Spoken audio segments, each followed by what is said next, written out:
Hello, my name is Matt Corral. I'm the design director for a company called Ultraleap. We work with VR and hand tracking in mid-air haptics. I've also been a UX designer for many years, and this video is the final one, number 5, in a short series about the UX design process. So make sure you've seen the other 4 videos before you get to this one, so you can get the most out of it. So in this one, we're going to be talking about build. Build is the final stage of the design process, the whole thing that's divided into 4 chapters. This is number 4. So previous to this, we've spent a good chunk of time in the refine phase, figuring out the design, prototyping it in Agile or something like that, user testing it, and doing a map of the full kind of scope of features. And we've been keeping our developer colleagues in the loop throughout that, so they know what we're working on, they know why we've made it the way we've made it. Build is the point at which those guys are ready to start coding. And it's the point where the design isn't finished, it's just mostly figured out. And we're confident enough in it that we're ready to start committing to code. Because once we start committing to code, changes are a little more difficult, whereas they're cheap and easy to do when it's just the design of prototyping. The main thing I want everyone to know about this phase is that it's not a handover per se. You are not just going to give those guys your design and say, see ya, and never see them again. That's always a recipe for disaster. You need to stay involved with these guys as much as possible, and you need to think of it more as a partnership than some kind of handover to the people that are just going to build your design. It doesn't really work that way.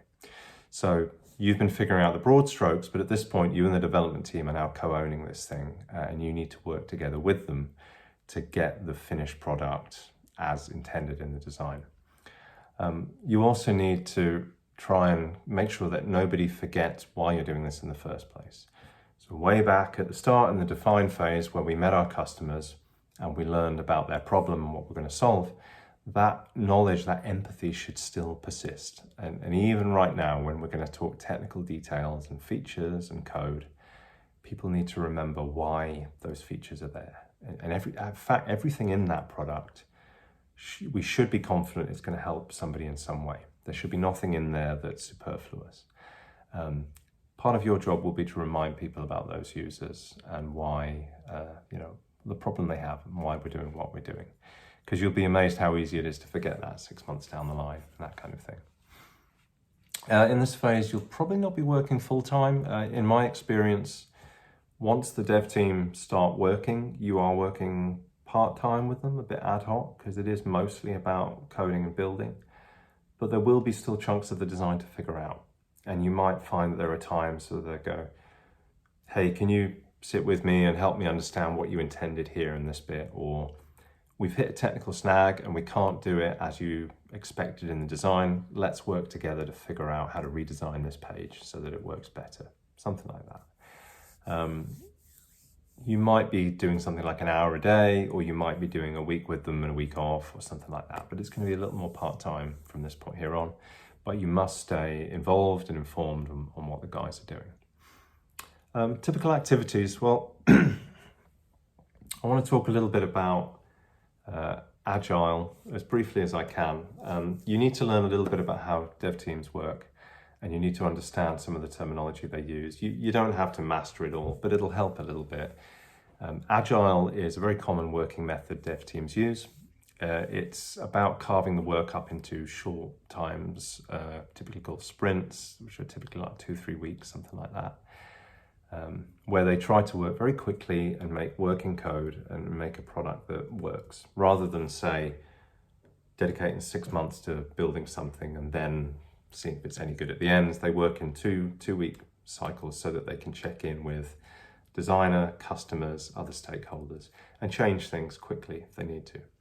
That generally means that the product will take shape quickly, but it'll probably look really ugly and have stuff missing and be very bare bones. And then over the course of many weeks, it will get more features and get more elegant and get better looking and eventually become like the thing you were designing. So it's worth you knowing a little bit about how those guys work so that you can sit alongside them and kind of tie your work to them.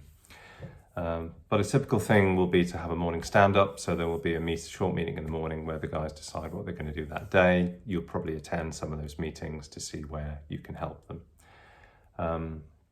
Other things that might happen are design reviews. So every few sprints, You may have dedicate a little more time to seeing where the product is at, and they may ask for your feedback in more detail about usability or visual design or something. Never expect that you can hand over your prototype and your map to the guys and they'll just understand things as you did. There's always stuff open to interpretation. So you always need to keep talking. And in those design reviews, you will spot stuff that needs to be tweaked and changed. And that's why you'll be on the team, to help shape things to be the best quality they can be. The other thing that's probably going to happen again, or really should happen, is user testing. We did it in the last phase in Refine, where we tested an interactive prototype you might have made in Axure or Figma or something. In this phase, we should really test again, but this time we've got a real product, a real working code we can test, so we can test in even more detail in a way. And this is vital. Again, it's something that companies often skip over, or they underestimate the importance of, or they leave too late. The further we go down the line, the more difficult it is to change things. So you want to be user testing as soon as the product is taking shape, where it's starting to, the main features are working. You should be planning to do a user test and repeat what you did before. It's just as vital. And you can never get to a point where you can say the product is finished and ready to be launched unless you've done something like that and had that kind of check. The build phase, again, like Refine, can be very long. It can go on for weeks, it can go on for months, it can even be years in extreme cases. But be prepared to be staying in touch with those guys, even whilst you might be starting the define phase of your next project in tandem.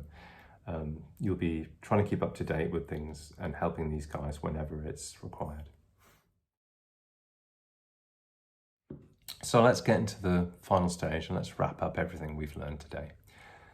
Today I've given you an overview of the whole design process for creating digital products and apps and websites and things like that.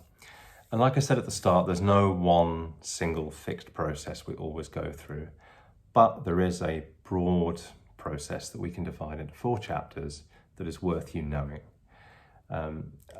Define, ideate, refine, and build are the things I want you to remember. And okay, know that the names won't always be the same everywhere you go, but I've tried to explain today why we work the way we do in each phase and what the key things are to look out for in each step. Even if the fine details of the work you're doing might vary, you'll still be following that same broad process. So that's the thing I want you guys to take away from today. Even though you might find yourself landing into the middle of this, you'll probably be a junior designer or midweight designer or something like that. Don't sweat it that you're supposed to be controlling this entire process or everything. You're not yet. That'll come as you get more senior. For now, there'll probably be other people helping guide and helping set what the process is, but you need to be aware of where you're at and asking the right questions in each step. Some key things to look out for. So in the define stage, always be asking about the define stage because companies do skip it and do undervalue it. Always push for that user research as much as possible. Remember that if we begin with a good foundation of understanding about our users, everything else downstream gets easier.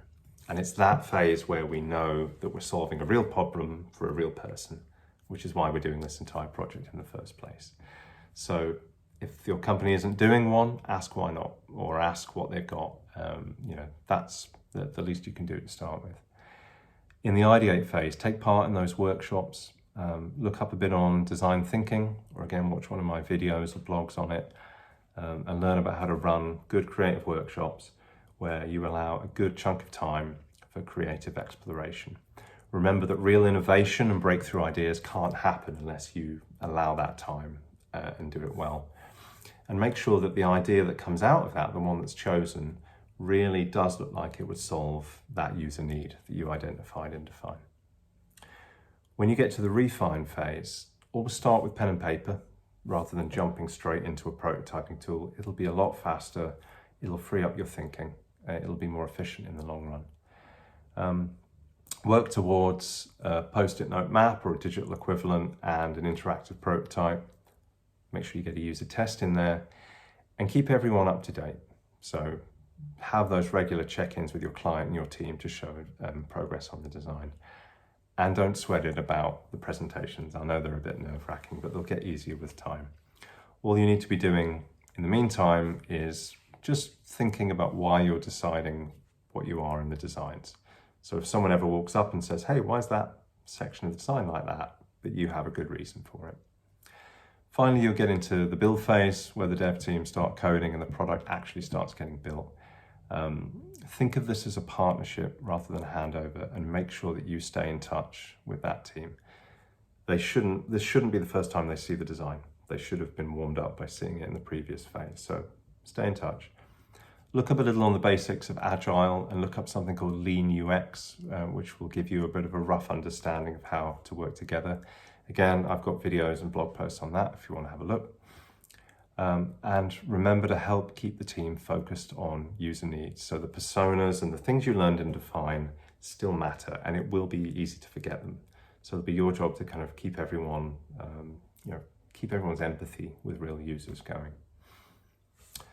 That about sums it up for today. I hope this has been helpful to you guys. I hope this is going to clarify the process, maybe got through some of the jargon. Don't sweat the details, just remember some of the key points I said in the broad process from today.